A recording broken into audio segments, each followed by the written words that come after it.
I'm not sitting in the Senate any longer doing it day to day. The leader of the House and the leader of the Senate have made their own judgments about everything from filibusters to tactical maneuvers.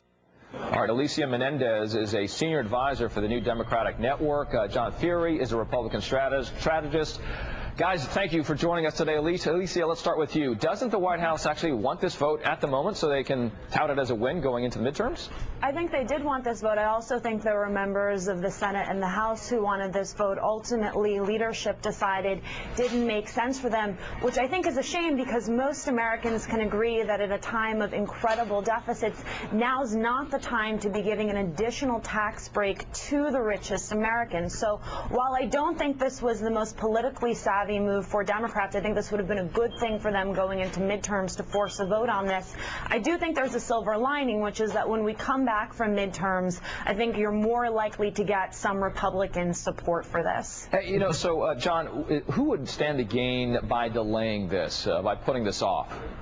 It's a very good question, Richard. I think that if you look at the Democrats, you could charge them with legislative malpractice. They didn't do a budget at the beginning of the year. They haven't done any of their spending bills. And now they're not dealing with the uncertainty in the tax code, which is actually hurting job creation and making the Democrat situation even worse. The fact of the matter is, you really should have dealt with this all year long because tax policy has an incredible role to play in job creation. Democrats decided to punt on it, and jobs are being hurt as a result. And I think this hurts Democrats in the election. All right, so John, let's stick with you on this. The GOP is resting on the idea that if you give tax cuts to the job creators, the rich. But, Keith Olbermann had an interesting stat on his show last night on the jobs created by Bush tax cuts, and I'm going to show this to you right now, right here.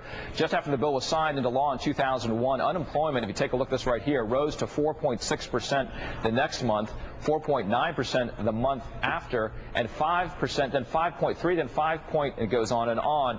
So how might you defend something that does not appear to create jobs and increase the deficit along the way?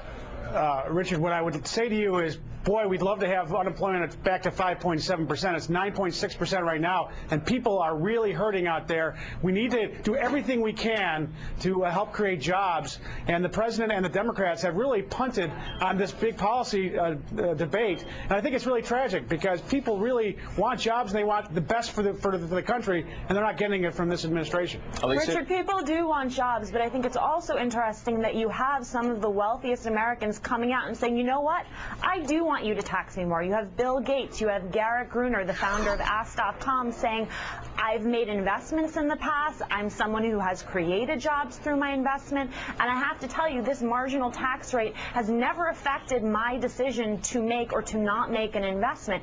As you saw from that chart, the numbers bear it out. There's no real argument for extending taxes for the richest 1%. And that is a different time in history. John, hang on a second. Let's go on to something else really quickly while we have a minute left here. Alicia, so what has been said is that it's the divide between rich and poor that's getting greater. And some new stats from the Census Bureau out today show that gap is actually bigger than ever between the rich and the poor. And the top 20% of earners in America received 49.4% of all pay as well. So is this how Democrats make the case here that the super rich don't need the tax cut?